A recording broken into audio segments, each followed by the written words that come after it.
d'une frappe millimétrée des Iraniens qui nous poussera d'ailleurs sur ce plateau à nous poser la question, mais bon Dieu, par qui sont-ils aidés pour réussir ce genre d'opération? Mais il y a d'autres appareils qui ont été touchés, des ravitailleurs. Dans cette guerre, aujourd'hui, à long rayon d'action, avec une force aérienne déterminante et importante, ça aussi c'est un coup dur? Oui, les Iraniens ont vraiment tapé un grand coup sur cette frappe parce que, en plus de cet avion qui est extrêmement important, sans ravitailleurs, pas d'opération de longue durée, pas moyen de, par exemple, les bombardiers stratégiques, les B-52 ou les B-1B Lancer qui sont au Royaume-Uni, sont ravitaillés par ces mêmes ravitailleurs. Alors, à voir d'où ils viennent au Moyen-Orient, mais par exemple, certains de ces avions décollent depuis l'Allemagne ou d'autres pays en Europe pour permettre à ces appareils de pouvoir arriver au Moyen-Orient. Et puis il y a ce coup, qu'on le veuille ou non, c'est un beau coup de Téhéran. Ah oui, absolument. Vous avez un avion qui est capital, et au-delà de ça, vous avez un certain nombre de systèmes, notamment de détection, qui ont été tapés il y a quelques jours, moins de tirs peut-être, mais de plus en plus précis. Oui. Perdre des KC-135 et un E-3 dans une guerre avec l'Iran signe une réduction significative de la capacité des États-Unis à conduire efficacement des opérations aériennes prolongées loin de leur base, tout en augmentant les coûts, les risques et les contraintes stratégiques. C'est un gros coup que les Iraniens ont porté aux Américains. Et ça fait mal. Depuis le 2 mars, je ne cesse de dire que l'arsenal de missiles et de drones iraniens reste en grande partie intact, opérationnel et efficacement dissimulé. Les Iraniens ne ciblent pas les écoles comme les Américains. Tout est stratégique. Les objectifs sont frappés avec un ciblage au millimètre près. Ils n'ont pas besoin de tirer 100 missiles par jour. Pourquoi ils ne l'avouent pas? La situation est extrêmement complexe. Les frappes aériennes en cours n'ont pas permis d'atteindre l'objectif de destruction des capacités militaires iraniennes et les opérations de ciblage ne semblent pas avoir entraîné le soulèvement populaire significatif ni affaiblir le pouvoir à Téhéran. Les défis sont tels qu'il n'existe actuellement ni zone de déploiement totalement sécurisée, ni concentration de troupes suffisante pour envisager des opérations terrestres d'envergure. Mais vous voyez jusqu'où va l'humiliation? L'Iran autorise le passage de certains navires dans le détroit d'Ormuz pendant que les États-Unis restent impuissants et Trump s'en félicite. Il a même republié un message du ministre pakistanais des Affaires étrangères annonçant que Téhéran a accepté de laisser passer 20 navires supplémentaires battant pavillon pakistanais. C'est du jamais vu. Mais jusqu'où cette humiliation va-t-elle encore s'étendre? À l'instant. Oui, c'est une nouvelle manifestation contre la guerre, les frappes israéliennes et américaines. Il y a de plus en plus de monde qui se réunit tous les soirs, depuis maintenant 27 nuits consécutives. Les gens restent très tard, jusqu'à 2 heures du matin. Alors ces frappes dont vous parlez, on disait... Les Iraniens célèbrent leur guide et leur gouvernement en plein direct sur LCI. Tous les jours, des centaines de milliers d'Iraniens descendent dans les rues. Ils sont contre la guerre d'agression et ils sont obligés de le montrer parce qu'on ne peut pas vendre un mensonge éternellement aux gens. Ce n'est pas possible. Je vous pose une question. Le gouvernement reste debout après la guerre d'agression. Quelle sera, selon vous, la prochaine étape pour dissuader toute future agression américano-entité?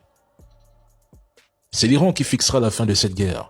L'Iran cherche à rendre la situation totalement insoutenable au point que plus aucun dirigeant américain n'envisage une telle agression à l'avenir. L'Iran dispose d'un levier de dissuasion bien réel et ses effets se font déjà ressentir à l'échelle mondiale.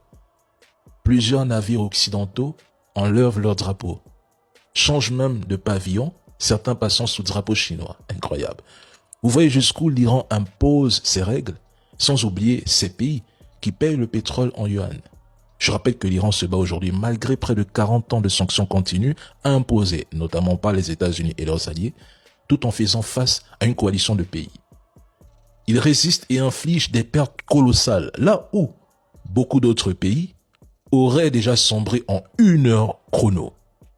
Un pétrolier russe placé sous sanctions américaines depuis 2024 et transportant du brut escorté par un navire de guerre a accosté à Cuba sans qu'aucune intervention américaine n'ait lieu. Trump affirme autoriser cette arrivée russe et d'autres pays qui souhaiteraient aider Cuba, alors qu'il menaçait de tarifs douaniers supplémentaires tout pays au monde qui vend ou fournit du pétrole, directement ou indirectement à Cuba. Le Mexique a même suspendu ses envois et d'autres pays ont reculé. La Russie, elle, annonçait depuis janvier son intention de renforcer son soutien à Cuba. Elle l'a fait. Rappelons que l'Anatolie n'a rien à voir avec les autres pétroliers qui ont été arrêtés ou saisis récemment par la France ou les États-Unis. Ça, c'est un pétrolier officiel de la flotte russe appartenant à la compagnie d'État russe. Il bat ouvertement le pavillon russe depuis longtemps. Sachez que la grande majorité des pétroliers battant pavillon russe arrêtés ou saisis par les États-Unis et la France ne sont pas des navires appartenant directement au gouvernement russe. Ils naviguent souvent sous pavillon de complaisance. Mozambique, Panama, Guyana, Libéria, Venezuela échangent de noms de pavillons en cours de route pour brouiller les pistes comme la marinera. Concernant Cuba, les États-Unis ont imposé un blocus énergétique de facto. Après la capture de Maduro, ils ont coupé net les livraisons de pétrole vénézuélien vers Cuba qui couvraient une grosse partie des besoins de l'île. Depuis des décennies, le peuple cubain souffre de blackout massifs, de pénurie de carburant, d'essence, de gaz de cuisine, d'eau. Les pompes marchent au diesel, des hôpitaux qui reportent des opérations, une inflation galopante, la nourriture qui manque. C'est une crise humanitaire réelle qui touche 11 millions de personnes.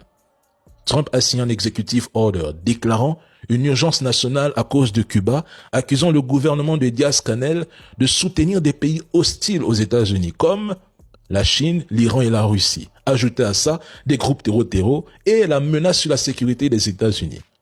On parle de la même Russie qui l'autorise aujourd'hui à fournir du pétrole à Cuba.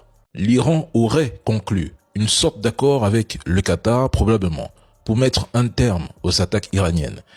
Et vous allez rapidement constater que les attaques lancées depuis le territoire qatari ont cessé. Et les frappes contre le Qatar ont également cessé. Je reste convaincu qu'aucun de ces pays ne prendra le risque de déclencher une guerre directe contre l'Iran. Pour moi, l'hypothèse d'un conflit régional généralisé ne tient pas la route. Plusieurs pays sont complètement paralysés face à l'Iran. L'Iran attaque ces pays quotidiennement depuis plus de 30 jours. Chaque semaine, ces pays profèrent des menaces tonitruantes, mais je pense que c'est juste du bluff. Au-delà de la crainte évidente de destruction de leurs infrastructures pétrolières et portuaires, plusieurs n'ont pas la capacité réelle de soutenir un conflit prolongé.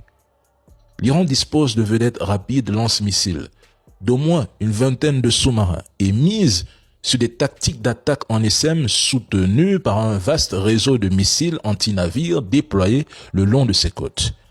Une guerre navale serait une entreprise à très haut risque. Si les États-Unis et l'entité font déjà face à des tensions sur leur stock de munitions après seulement quelques semaines de combats intensifs, combien de temps les pays du Golfe pourraient-ils tenir face à l'Iran? Perso, je ne crois pas à une guerre régionale. Les médias vont vous proposer des articles alarmistes parce que cela génère de l'audience, mais dans les faits, je n'y crois pas.